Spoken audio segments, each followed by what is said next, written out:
All right, great risings, everyone. So a little background information for those that don't know me. My name is Eli. I'm a professional counselor, and I'm also a life skills instructor for individuals with developmental disabilities. So for some time, I couldn't find an exact date when I turned my life around, but I have a series of reference points. Since I was a child, I learned how to put my feelings in a box, never to be seen unless there was an overflow, such as anger or a breakdown. I prioritized the feelings of unhealed and emotionally unavailable parents and had to regulate the emotions of adults while trying to be a kid. I ended up growing up fast.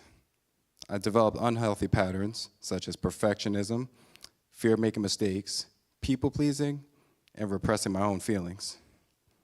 I forced a smile and took care of others, meanwhile a silent war was taking place in myself.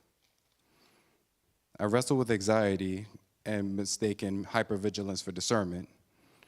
I held on to anger and unforgiveness from past hurts and family trauma. I struggled with depression and suicidal thoughts as I did not have a purpose or see my worth. Faith was used as a weapon, and I became distant from God. So I went through the motions, went to services just to keep the peace until I got older and made the decision to walk away and to go into the world for validation and comfort. I idolized working multiple jobs, escapism, fantasy, and control. My achievements in sports became my identity. I played endless video games and browsed inappropriate sites to seek temporary happiness and pleasure to numb the pain, but only felt shame afterwards. I would also chase the next high and smoke a lot to escape reality because I hated being there. 1 Timothy 3 talks about being a godly leader and a righteous man, but I struggle with secret sins. Unfortunately, I learned a lot of patterns on how to sweep things under the rug and pretend like nothing ever happened. So I learned how to outwardly appear righteous, but on the inside, I was living in a lot of sin. So my turning point was attending First Baptist Church in Metuchen, is when I started out in small groups with my wife. Pastor Alphonse exemplified true Christ-like character as he truly inspired me, made me feel safe, but also held me accountable. It was teaching me how to be a righteous man and that it was okay to be vulnerable as a man, to express myself in a healthy way. July took me under his wing and he became my mentor as he taught me a lot about myself and helped me through my struggles. And over time, it got easier to talk about my past, where it was no longer my place of residence, but just a reference point. And I also learned about unconditional love. As growing up, I learned a lot about performative and transactional love. But this time, understanding my purpose and seeking Christ, I realized what unconditional love was and how powerful it truly is.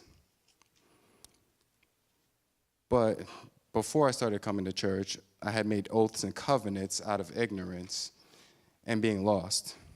But this time now I'm found.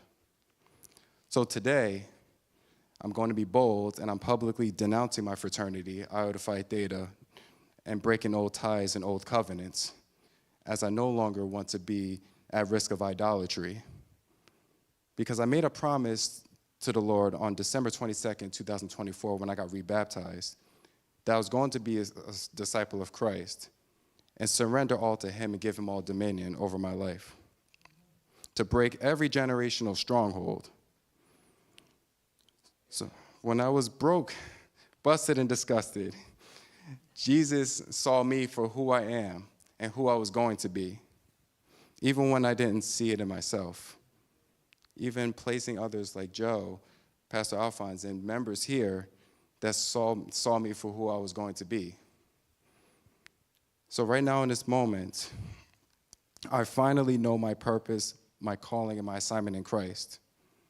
It started out with just taking a leap of faith and helping out with bringing back the men's retreat, which in the beginning I was very nervous. I did not have the confidence, but Pastor Alphonse believed in me. He said, "Let's do it." So I was like, "I'll be obedient. All right, let's go forward." And now I know that there's a lot to do because this is the only beginning. So I want to thank my lovely wife, my children, my family, friends, and of course, our congregation here for believing in me when I did not believe in myself. And this time, I'm all in. And thank you.